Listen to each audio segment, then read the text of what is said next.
excruciatingly long jury duty. I'm really glad you're back. I mean, as much as I have no problem being the only host of our Feed Your Brand episodes and handling the coaching call, I enjoy it much more when you're here. Oh, So it was been, for those of you that don't know, it's been a painful like 6 weeks. Tracy was the foreperson of a jury and then got jury duty and they wouldn't let her out of it, even though there were all sorts of very good reasons why she shouldn't be doing it. But anyway, that pain I'm is back over. and in time for Fran Asaro to come back, which is my favorite person to talk to on this show. Now, well, Melanie Gorman too, like the two of them, and you did Melanie without me. So I was very jealous Well, that I day. I called an audible that day because you wanted me to talk about certain things regarding websites. It's like, yeah, I could do that, but I don't want to do that alone, and I can bring in a guest who's And an yeah, expert. And I asked her the night before, and then she she was so came on. gracious to show Yeah, up. yeah, yeah. I love that. So I love that. I love the experts that we have. And that's why I'm so excited about today. So let's start the episode off so that I can introduce her properly. And let's get going, Tom. Okay, I'll start the title, and you pick up and introduce Fran. Okay, we'll do it that way. Absolutely. All right. Hey everyone, welcome to Feed Your Brand. I'm your host Tom Hazard with my co-host Tracy Hazard again. I'm Great to back. great to have you back. Today, everyone, we're going to talk about from casual viewer to diehard fan, YouTube engagement secrets with our special guest. Tracy, you want to introduce her? Fran Asaro's back, and I'm so excited to have Fran back. Thrive anywhere, anyway. Thrive anyway. I mean, I love that name of her program. And the most important part is, Tom, we have got these fabulous connections and partners that we use here. If you've listened to Feed Your Brand for a while here, or you're just new to it, what you're going to notice is we don't have guests that often. We have crashers. We call them coaching crashers. And we have partners who come on with us. And Fran Asaro is one of them. And she is just brilliant. And I'm so glad to not have to be our YouTube expert here because it's like another full-time job. And luckily, it's Fran's job. So Fran has the program Thrive Anyway. She also has senior tubers. She's got her own little group. She specializes in speaking to those who might not be in the know of exactly how all this tech works. They know what they want. We want to get our voices out. We want to get our messages out. We want to share all of that. We don't always know the best way to hack the algorithm and do all of these things. And so we keep bringing her back here to talk about special things. And today we're really going to talk about some of those things that get your YouTube listened and viewed, because it's both in the podcast and video world, all the way through, connects up to the rest of your channel, gets them to move through it, gets them to hopefully come back to your site. And so we've got Fran Asaro here. Hey, Fran, welcome back. Oh, thank you so much, and welcome back to you. I missed you, but Oh. we communicated, but I thought you were going to be gone even longer. I'm glad you're back sooner.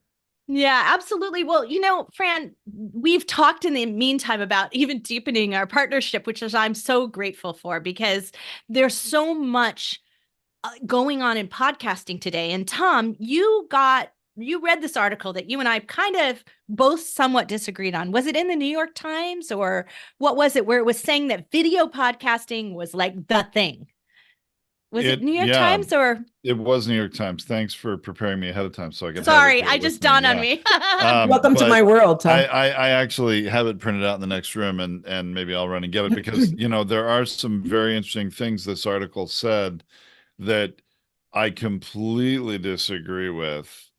But they were talking, and what, because they don't tell you this, but they were talking about the top 1/10 of 1% of podcasts in existence, not the masses of independent podcasts when they were talking about that, right? Yeah. And so the article was basically saying that video podcast is like the thing, and it's where all the money is being made and where everything's going on. But the reality is that while Tom and I absolutely agree, and I think you do too, Fran, right? Video is where a lot is going on. In podcasting, it's actually not that big. It's working for those who had it before. So like if you take a look at Joe Rogan, he had 11 million viewers. 2.2 of those were podcast listeners. So the majority of it was viewers, but they were viewers before he ever went on Spotify. And so, because he was back in YouTube in the earlier days when it was really working for him. So, those of us who are joining into that sort of video movement now, it's not working at that kind of pace as it is for the elite 1%, but it is working. And what I find that for us podcasters is working, Fran, is this idea of them getting like video shorts and some of these little like things that are tapping into the view of it, and then diving into our library of videos and getting into the long tail. And that's what we're really talking about today, is how to do that. But, are you seeing that? Are you seeing like more and more people joining your group and joining YouTube and adding video to their portfolio of things that they do? I see a big turnover in the past few months. A lot of people are joining. I think we doubled our subscribers in our Facebook page, especially in the age group I'm trying to reach with the senior tubers, but any age. I'm getting people at any age who just don't know what to do, and they're tired of watching other people thrive on YouTube and they don't know what to do. And it's just a few things that once you know them, it makes it so much easier. Yeah, absolutely. It's like you got to be in the know, and that's the problem with all of these technologies. Yeah, Tom. So I want to share just briefly, because you mentioned the New York Times article. I do want to share it. It's from April 26th, so it's fairly recent. And the title is "With YouTube Booming, Podcast Creators Get Camera Ready." And basically what they're saying is the majority of podcasts are launching with video on day one. Now, I don't disagree with that. I do think that's very true. I do think YouTube is booming, no question. And we are experiencing about 75% of our podcasters that we support are launching with video or have added video if they were a long-time podcast and already exist. And that's why we're talking about YouTube today, because it is so important. There's many things that our listeners and our whole podcast community need to know about YouTube. That's why we have Fran here today. But there's one thing I have to mention, because you brought up the New York Times article, Tracy, and this is what I completely disagree with. And they are saying that that YouTube is now the top platform for podcast consumption in the United States, overtaking both Apple Podcasts and Spotify, according to a survey published last fall.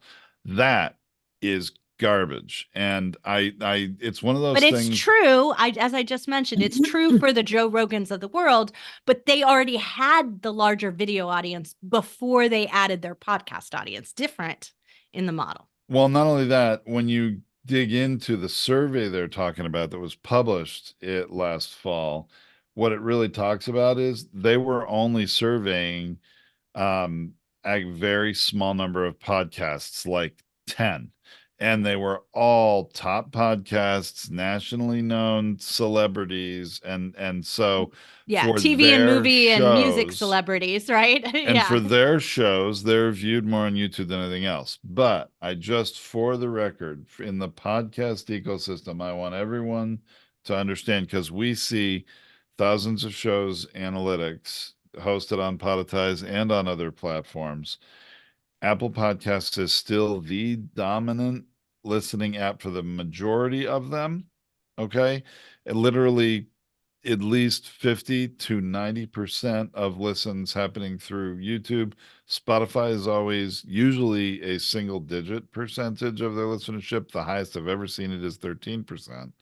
And most podcasters' YouTube channels are not where their largest audience is. Now, but there's a reason for that, and that's why we have Fran on. There's a reason for that, and we would like to change that, because a lot of people prefer to watch video than listen to audio, and we want to make sure the video is the best it can be. So this is not a anti-video message. No. Please don't misunderstand me. We embrace YouTube. YouTube has embraced podcasting, and we all want to go in that direction. Okay, rant over. Thank you. Well, let's get to Fran, because this is what I really want to have as present and understanding here, Fran, is that YouTube isn't going to just work because you put your stuff on YouTube. Right. You got to work it. My new term is slapping a video up with nothing to follow it. Exactly. And so you got to work it, and it's a different level of work. And honestly, I'm excited about it, because when we put out a podcast, and that's why podcasts, we literally slap it into our RSS feed, and then you can't do anything. There's literally nothing you can do except promote on social, like do the things that you would normally do to promote any part of your business, but you can't do anything within the platforms themselves. But on YouTube, we can. Let's talk about some of those things, Fran, today. I identified end screens and info cards as two significant ones, but there's also linking to the longer video or to linking to other videos within that. So the connecting up to those things. Those are some of the most significant things you can get to people to do what I'm most interested in, which is getting them to binge on my content. Yes, exactly. Excuse me. I've been talking for 4 hours straight, so all of a sudden I'm losing my voice. But I like to call what YouTube gives us for free is real estate. They give us an opportunity to promote ourselves in so many areas, and we're either not utilizing it or we're duplicating content because we don't realize what we're doing. And so what you said, the info cards and the end screens are some of that free real estate that's going to take your people to a bingeable opportunity. And that's what we want. We want people to binge on our content. Right, absolutely. So we've put our video up there. We normally just title them. We do a few little things, put a little description in, but there's other tools. Let's talk about what are some of those other tools and why are they so important, Fran? Beyond the end screen and the No, including those. Yeah. Okay. So with the end screen and the cards, just in case you haven't noticed out there, when you're watching a video and you see a little black banner pop up that's very inconspicuous, that's called an info card. And in that info card, you strategically include a video, a playlist, or a link that you want people to go to. You can actually sometimes see people say, if you want to learn more about what we're talking about here, they point to that link and there's another video that could take them there. So now you know they're going to go. So that's a step further. Let me just say this. So like for those of you out there, start in baby steps here. That's what Fran and Tom and I are all about, right? Like we were like, let's do one thing at a time. And one of the things is first off, try and use the info cards and use them at a timely point in your video. So like if we were going to link to how to create a playlist from your podcast on YouTube, like that's great. The info card should come up above my head at that moment in time with the link to that other video. So like make it timely as to what you're saying and things. So start there. And then the next step is like point, because you know you're saying it, right? But also you got to know which corner to point to. And I am terrible at it because I always point to the wrong one. Yeah. See, I always think about it. I always think about it because when I'm talking about feed your brand and when I have this background up, I have to make sure I use it's reversed. my left finger, my left hand to do it. When us sitting and looking at the perspective of seeing yourself, if you're not thinking about that, you would naturally put your right hand and be pointing on the wrong side. Yeah, I'm a right-hander and I always Let's do do it. both. It's usually the left, right? It's up here, right? Yeah. So I got to remember it's where my microphone is. But that's what you're talking about. You're talking about putting these info cards in, but they need to go in a place where you're actually going to take action on them because that's more useful. Yes, but before we go there, because that's really important, if you can pre-plan your video so that you are going to announce that card, that's great. But what about those of you who've been putting up videos for years? You can still use those cards. They just won't be you announcing them. But there's a way that you could customize those cards to be inviting. For instance, if they're coming in on a video 3 years after you started the channel, you might say, get to know us, or welcome to, learn more about us, and send them to your welcome video so they know more about you. That's one thing I always put in to my info cards. Nice. So you want to make sure that you know you're not too far behind. You could still add them. Right. So we can add them after the fact and it doesn't change anything. So I don't just have to put those info cards in at the time that I loaded my video in the first time. Correct. And if you have any kind of events or specials, you can add those there as long as they call them teasers. You change the teaser so it doesn't say the name of the video. Instead, it'll say what you want them. Click here for our next guest or whatever you want to say, for our next drawing or for our next giveaway, whatever you want to ask them to come and click on. Wonderful. So that's a really great tool and a really great tip. Are there any things that you want to share with us about like when you put them in and where you do them and how many can you do? Like tell us some of the details. Mind. I read my mind, except for like when you do to me like you do to Tom and you surprise me. But that's okay. I've gotten used to that. So the first thing is that you can have 5 info cards. And you want to make sure that your first info card does not come before 30 seconds in your video, because your first 30 seconds is what ranks you as a view if they stay on for the first 30 seconds. So the first thing I do is put one on in 35 seconds. And then I don't care how long your video is, but if you're not getting views all the way to the end, you can tell through your analytics, don't put your cards throughout that video. Put them in the first few minutes, 10 minutes at the most, and get them going every 30 seconds, every 1 minute, whatever you want to do. And keep it so they're going to see them all. And when you click on it, when they click on it, all the videos that you have or all the playlists that you have are going to actually come stacked. So they'll get to see all the other things that you put in there, even if they don't see them pop up. Now, wonderful. So when they click on that link, if you're saying, yeah, go to our podcast playlist, and you've given the link in there, when they click on that, that's what they're going to see as dropping down from that link. That's fantastic. It'll drop down. You have a little 30 character headway. You can say, learn this and learn more, whatever you want to say, but it'll also open up the link to that video and an image. And if you have other info cards, those are going to show up too, right beneath it. Oh, I love that. Now, here's the thing. Oh, I'm sorry. Go ahead. No, go ahead. You asked about some limitations. If you are not a YouTube partner, you cannot use the link feature until you are. And that link is really great if you have events coming up, products you want to sell, take people to your website. Cannot use those until you become a YouTube partner. So let me clarify that. So you're saying you can use a link to another video within the things. You can put videos, but you can't link outside of your YouTube. Correct. You can put a link to your video, a link to somebody else's channel or video, a link to a playlist. So you can do several things, just not the link outside of YouTube. Remember, YouTube's trying to keep you there anyway. So if you do have that as you can use it because you're a partner, you still don't want to overuse it, because then they think you're taking them off platform. Yes. So Fran, so I'm sure a lot of people listening or watching this on YouTube right now are thinking, okay, you have to be a YouTube partner to do that. I think they might be wondering, what does it take to become a YouTube partner? Yes. So some people get overwhelmed by this, but it really doesn't have to be this astronomical. It takes 1,000 subscribers and 4,000 watch time hours for every rolling 12 months, which equates to about 333 watch time hours per month, but not exactly, right? Because it'll carry over.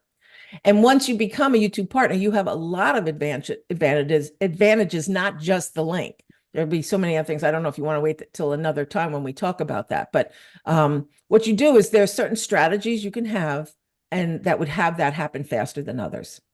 Yeah. And we've talked about this in the past, but we're going to talk about it again in the future. So today we're going to stay focused on our info cards and our promo tools that almost everybody has access to without being a YouTube partner. But we're going to keep deepening this over time. That's why we keep inviting Fran back, because we want you to understand what it takes to get to a level of YouTube partnership is so critically important, because that's when you're going to get into the viewership level you really need for your podcast to work on YouTube.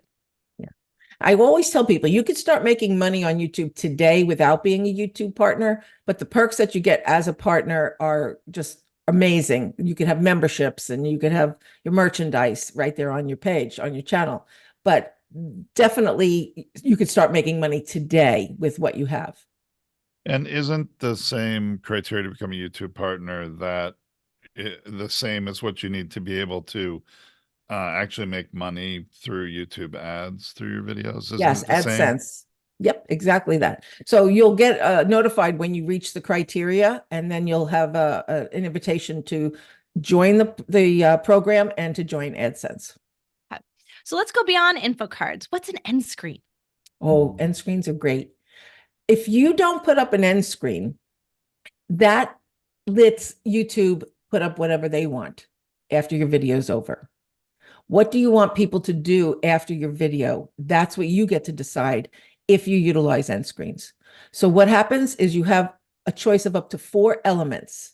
And those 4 elements are going to be viewable anywhere, depending on how you set it, between 5 seconds and 20 seconds at the last portion of the video. So 20 seconds before is when you could actually have one pop up. And one of those elements can, but doesn't have to be, a subscribe option.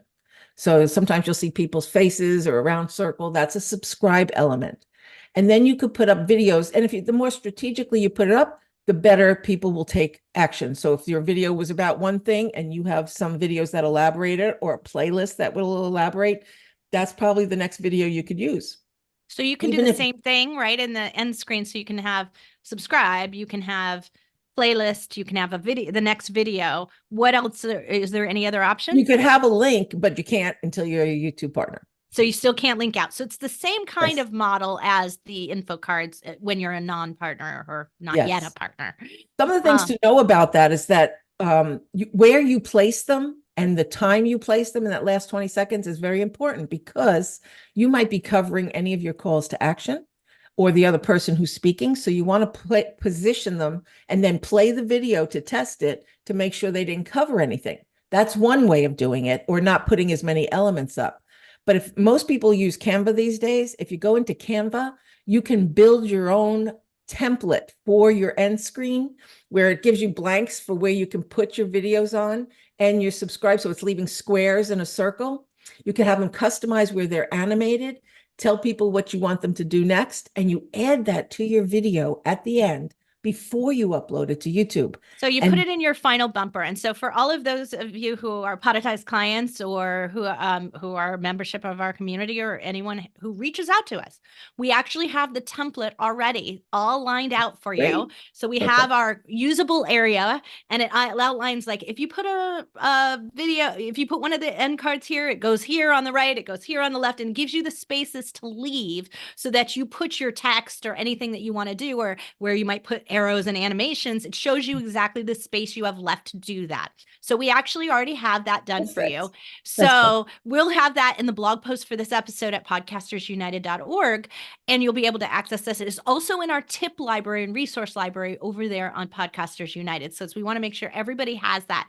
We typically, Fran, just so that everyone knows, when we do it for our done for you clients, we put it in so that it's the last 25 seconds of any bumper that they do. So if you're doing your outro music and your outro voice, the voiceover is going, but we hit that end screen. That's what we call it, the end screen, right? So that we hit that at that moment in time, that it's so that it'll be there if they want to do a full 20 seconds.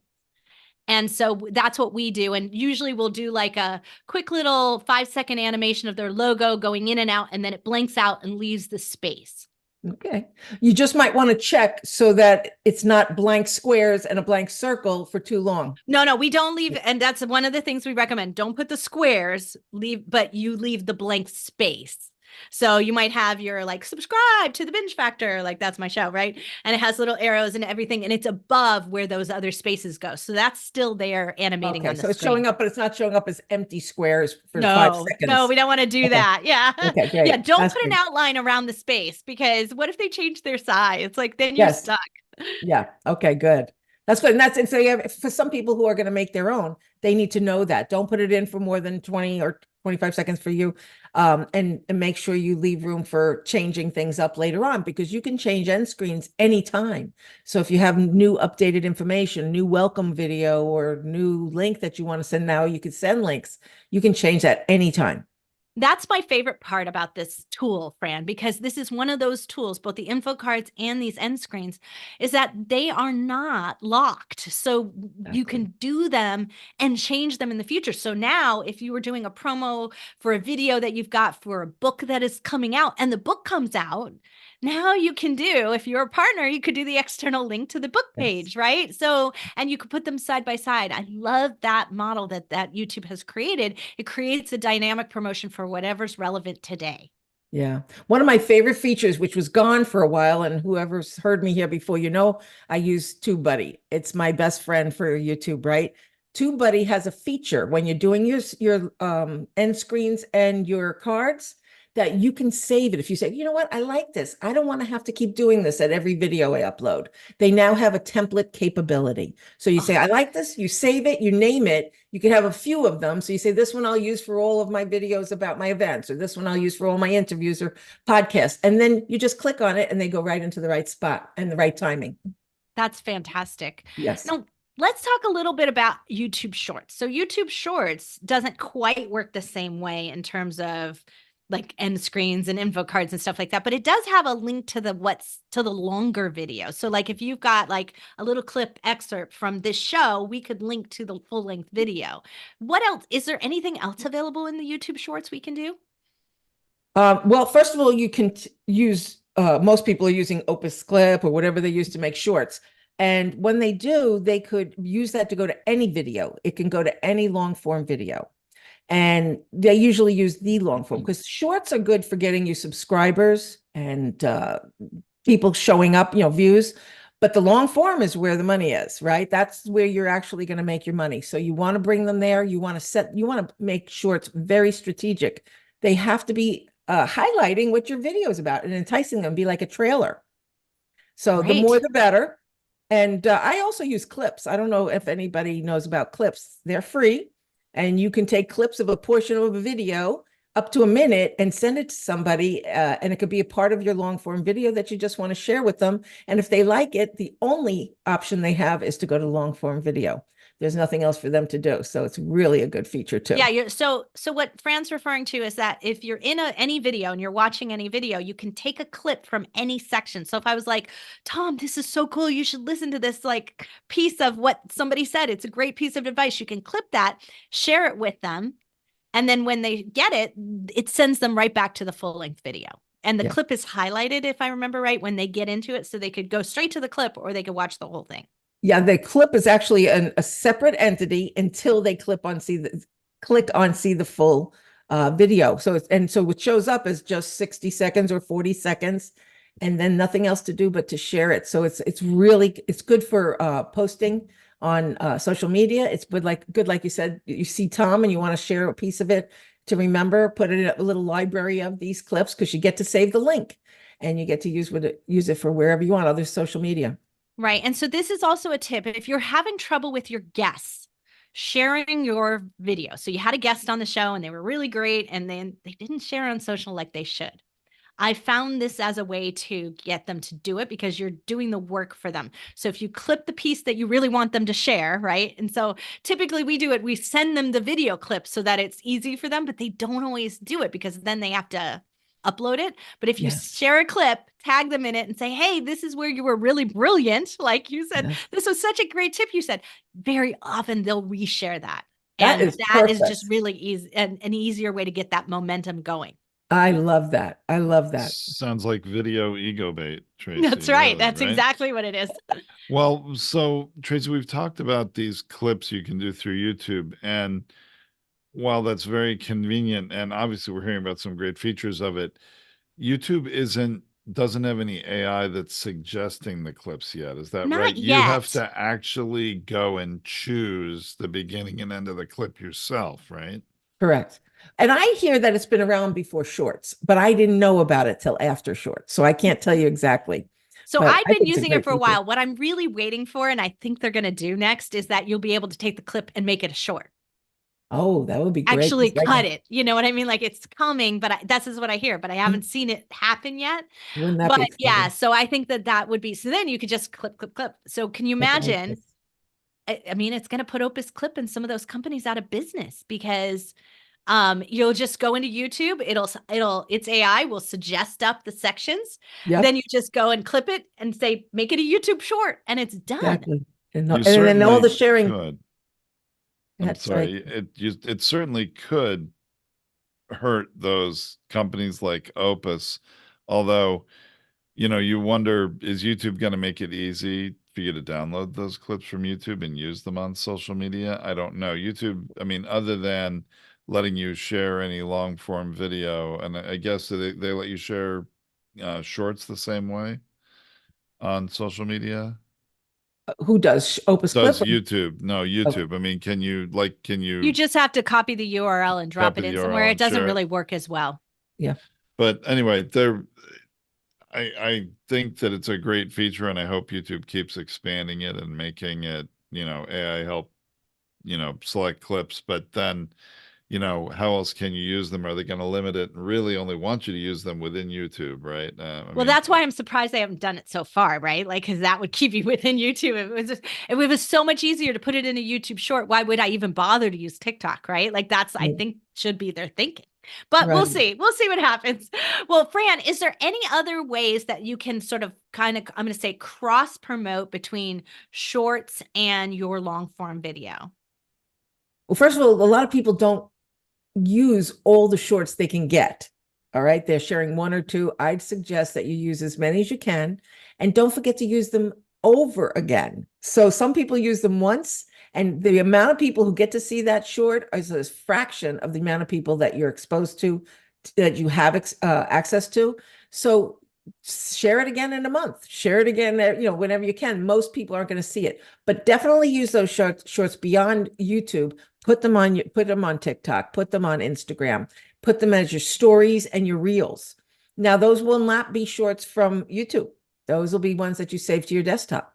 So you'll have to make if anything that has a link to YouTube, you should share on any platform that will accept a link, right? But if it doesn't accept a link, then you use that same short, but you save it to your desktop. This is where people get a little confused. You load the little video up, right? Right. So you know where your platforms are. Now that's where Opus Clip comes in, because you could share on all the platforms you want to share it on right from there. It doesn't matter. But it's really, yeah, and I think this is really important for everyone to remember. Like, I've been doing social media from our podcast for a really long time, like almost a decade now. And it has been the thing that we don't seem to understand, that we think because we shared it on our Instagram, it's there. But the reality is it lasted about 2 hours. In TikTok, it lasted about 30 minutes. So it's not really there to anyone who's getting feeds, who's getting served up things. It's not repetitive.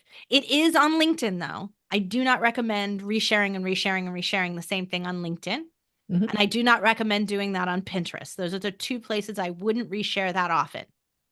Pinterest, you can move it around though. You can, right? You You just can move take it what it around. already is and move it to another, move it Yes. to another board. You can move it, you can re-promote it, you can do something with it, but Yes. you're right. But do not upload it more than once. Like, it just find it to be, it just doesn't work in Pinterest, and it's there within your boards. Right. With LinkedIn, once a month. So Yeah. if you reshare something more than once a month, that's too often. Now you can share a different clip, right? Like, I mean, that's the great part about it. It's like, if you've got 10 different shorts from your video, you got 10 different ones to share. You don't need to keep sharing the same one again and again. Here's a tip that you can use, and I've been trying to find out what the best way. What do you do with all those shorts after you're up there? You end up with thousands of shorts, and how will people binge watch those shorts? So what you could do is I started creating playlists for a short about a particular long form video. And so I create that playlist. I made a section on this is all in test, right? So I haven't perfected it yet, but I created a section on my channel page for shorts that go to long form videos. And then I also created a link to I have a link to that playlist, and I put that link in the long form video description. So Now, to see the. Now, I have a question about that, Fran, because Tracy and I were looking at YouTube recently in the context of considering a customer, a podcaster's website who, wanted to have a playlist of their podcast episode videos, the YouTube podcasts playlist, right? And you can do that. You can create a playlist of those long form videos, put them on a web page. Your latest video would always appear there first, and then it'll keep going back through the others. We wondered if there was something similar for shorts, that you could put a playlist of shorts and embed it on your website, and we didn't see that you could do that. So this playlist you're talking about of shorts, is that only able to be used on YouTube? No, a playlist, I believe, whether it's because I have playlists that mix and match. I can put some long and shorts in them. Once they're in that playlist can be embedded on your website. Well, we must have missed how to do this So then. this is the thing. So I did some experimenting, Tom, after you did? we saw that. Yeah.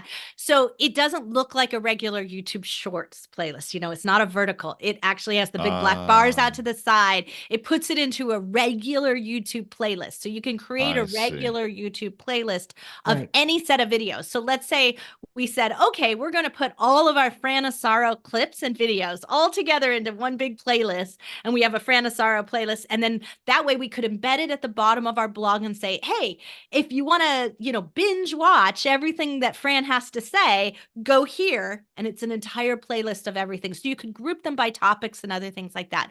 So you can do it, but it looks awful is all I'm saying. If it's like, because it has the big black bars out to the side and it's like a wide video format. Yeah. So you want to put the long video at the front of it in your playlist so it doesn't look so bad when you put it on the That's what blog. I did. It's a great idea. But Tom, I could see that being something they should adopt later on, is make that the playlist for make a shorts playlist that's just like nice and vertical and because pretty. What we do on a lot of client blog posts is we'll take their video shorts from the episode and they're put onto YouTube. A lot of times they'll put them in YouTube on YouTube Shorts. And then we can embed just one short, and it is the vertical, and it doesn't have all the other things, but it seems like a miss on the playlist feature. Be great to have a playlist of only shorts that would be vertical so that you could not imagine having a blog and you have text and it wraps around that tall format video, kind of like you wrap around an image in it, like on a magazine page, which is how we like to do our blog posts. It'd be nice if you could do that and not have to take that huge amount of real estate. So I'm very sure they'll come up with that soon. I'm going to go play now. You've been working on it, Tracy, and I'm going to go work on it. But while we're talking about playlists, can I just throw in something I've been sharing with people, because it just came to me this week after 20 years or however long YouTube's been out. If you have these sections you have on your channel, you really could maximize your time there. One of the things you could create those sections any way you want. And one is you could put a playlist of all the podcasts you've ever been on.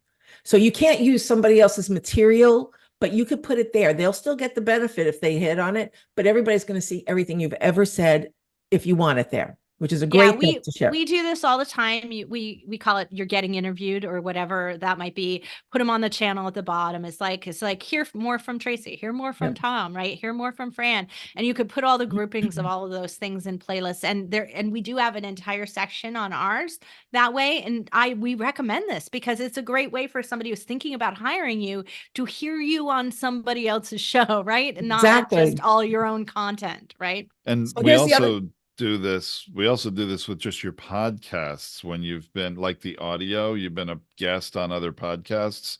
In our Showcaster player for people, hosted on Podetize, you can create a playlist that is embeddable on your website, or just one tab within your player of your show that has all your guest interviews that people can hear you on other shows, and that keeps people on your website. Great. And you could do this with a playlist of their videos from YouTube too. Like you said, Fran, not only leave it in your YouTube channel, but you can embed that on your website too. On your about page or your media page or whatever. And because you have them grouped into a playlist, you can get them to go from one to the other, which is so much better, Fran, right? Because otherwise YouTube will decide what it serves up next. Exactly. You do get to sort it. The other thing that I was saying that I just thought of this week is, if you have a lot of things that you offer and you think that you could possibly be overwhelming your viewers on your channel, create a section that says start here. If you don't know where to go, start here. And then you put the videos in the order that you want them to learn. It could be one playlist, of course, but it might not be. So you can just start a section that way and keep people, let it be like a whole map of you unfolding so they get to know you. I love that, Fran. Yeah, we suggest this to our podcasters too, for having a playlist of their podcast audio. Again, you have that window player that has every episode you ever publish, and the latest one's always at the top. But on Podetize, you can have a tab in that player that is your new listeners start here playlist. See, that's and great. So you can have your, maybe these are your core 12 episodes. People find the show, they listen to the latest one, they like it. But if you curate for them a list of these are the most important episodes, you want to get caught up on this show that has over 300 episodes, start with these 12 and then jump forward. Yeah. Yes. And I recommend this to someone who has a Love that. podcast style or video style where maybe you're doing interviews and you're also doing lessons, right? And so you could pull out your lessons into your own playlist, because Yes. that's if I want to learn from you, I want to go straight through them, and the interviews interjected in them is fine from a listening experience on a podcast, but maybe not so fine if I want to sit there and binge learn, right? Something. And so you can create that section and tab both on your podcast, and you can also do it in your playlist. It's such a great idea. Yeah, get creative. I know I have my senior tubers. Anybody who joins my membership, I have a whole section of all their channels. So people could come and see what they do. Other senior tubers could go and visit some of their colleagues and see what their channels and support them on their channels. So you can put your clients on there. It's their channels. You won't be putting their website, but you can put anybody who means something to you. You can create a whole section on the channel. It's so you could do all your guests. Yes, all your guests would be really great. Yeah, absolutely. I love that. I used to have a playlist. I had a hard time keeping it up personally. Like that was because it really needed to come from me. But I had a where I was picking my favorite episode from the podcast and put it into a playlist. So I would have all the channels of all my guests at the bottom of the Binge Factor. And then I would have a playlist that was just one episode from each of their channels that I thought was some of their best. But it got to be a little complex in terms of because it felt personal to me. Like it needed to be my personal curation. Yes, that you can curate, which is great. But when you're doing a playlist, for those of you who don't know, playlists can be customizable, and you could have them sorted by oldest to newest and vice versa. You could put them in the most popular. So all your most popular podcasts or whatever you want in that playlist could come up first, or you can move them where you want to manually. It's up to you. So I recommend you put them in the order you want, because if you have something that has 30 videos in it, it's going to show, it could possibly be that it's set up wrong and they're showing the last video first. So you can put it in the order that you want it. That's so important. Well, there are so many great tools that give you lots of flexibility here in YouTube to be able to promote your other stuff, right? And to be able to get people to flow through and navigate, because the best thing we can do in YouTube is to get them to go down our YouTube hole, right? And not what YouTube decides to keep serving them up. So if we can use all the tools to make that happen, we're going to be better off, right, Fran? I say we're a microcosm of exactly what YouTube's doing. They're trying to keep you on the channel so they make money, and they want you to be doing the same thing. So you keep people on your channel so that you could be making money for you and for YouTube. So I think you just gave me an idea, though. I think I'm going to make a list of all the free real estate on our channel and remind people to go ahead and use their free real estate. Where are you not utilizing it? Right. What parts aren't you using on YouTube? Yeah. I love it. Then there's so many things and so much fun. So as always, podcastersunited.org. You'll be able to find all the details on this, a blog for this episode, but there are lots of Fran's tips in our tip library. So sometimes we take things she says here, we break it out because we gave you a lot of information today, and Fran and I are very accused of fire hosing all of you. Both of us are, but we've dialed it in. And so you'll have individual tips there. You'll have ways to navigate that. You can go and find all of Fran's episodes every time she's been on the show, and definitely link to her because she gives us fabulous links into her community. She does these beautiful YouTube audits, which are so, so valuable. So make sure you go to the blog post for this episode, click through it, and join Fran and her community Thrive Anyway. Yeah, thank you for having me here. I love it. And I love the way we dance together, right? Hopefully we haven't exhausted anybody, but I am used to people having the deer in the headlights look afterwards. But guess what? Next week you'll say, oh, isn't that what we just learned? And you'll start getting the bug of what it's like to optimize your channel. Absolutely. Thank you both, everybody. That's great. We can just leave it at, we'll cut the end of the show right there. Makes sense. Yeah, I love that. It was great. Yeah. All right. So, hey, everyone out there in the live stream world, we will see you next time, but we're going to sign off from the live stream and have some discussion and Q&A with all of our Podetize customers that are here live with us in our, Zoom webinar. Yeah, great way to ask Fran anything because she's still here for another 15 minutes. So I'm here. Yeah, don't go away.